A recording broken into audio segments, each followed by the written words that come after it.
আমি এক পেয়ালা পানি পান করাই দিব। জান্নাতে যাওয়ার আগে আর কোনদিন পানি পিপাসা লাগবে না। আল্লাহু আকবার বলেন। জান্নাতে যাওয়ার আগে আর কোনদিন পানি পিপাসাই লাগবে না।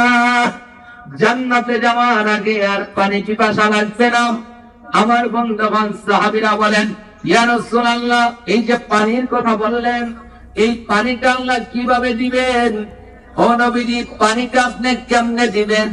পানি কিসের মধ্যে দিবেন? নবীজি কয়, ওয়ান টাইম গ্লাস দিয়া। সুবহানাল্লাহ বলবেন না?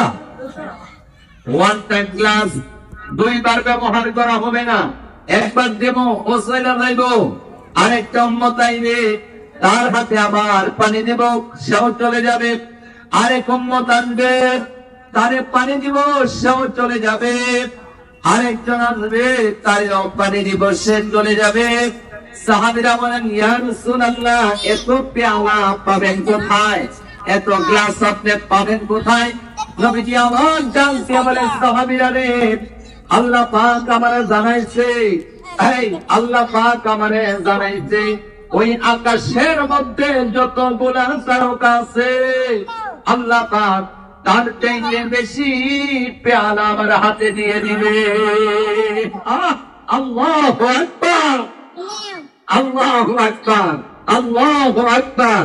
আল্লাহর নবীর হাতে এতগুলা পেয়ালা থাকবে, আকাশের মধ্যে যতগুলা তারকা আছে, আল্লাহ পাক আকাশের তারকার চাইতে আল্লাহর নবীর হাতে পেয়ালা মারাই দিবে। সুবহানাল্লাহ।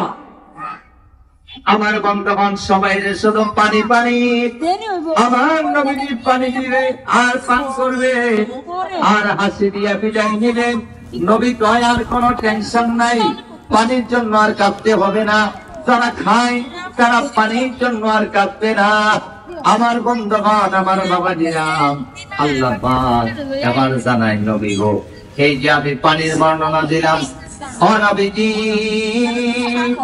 এই যে আমি পানির বর্ণনা দিলাম, ও নবীজি, এই পানি দুধের চাইতে সাদা, ও বন্ধু, যেই পানি বরফের চাইতে ঠান্ডা, যেই পানি এইভাবে মধুর চাইতে মিষ্টি, নবী গো, ওই পানি কি কিয়ামতের ময়দানে আপনার উম্মতকে খাওয়াইতে চান কিনা? সুবহানাল্লাহ বলেন। বলেন তো, যেই পানির কথা বলছি, এই পানিটা কি কিয়ামতের ময়দানে আমরা পাইতে চাই কি চাই না? বলেন, চাই কি চাই না? আরে এই কাজীবাড়ি এলাকার মুসলমানেরা শোনেন, শোনেন, ও বন্ধু, সারা কাউসার করে দেখবেন, এই যে পানি, এই পানি তো আল্লাহ তাআলা আমাদের জন্য রাইখা দিচ্ছে।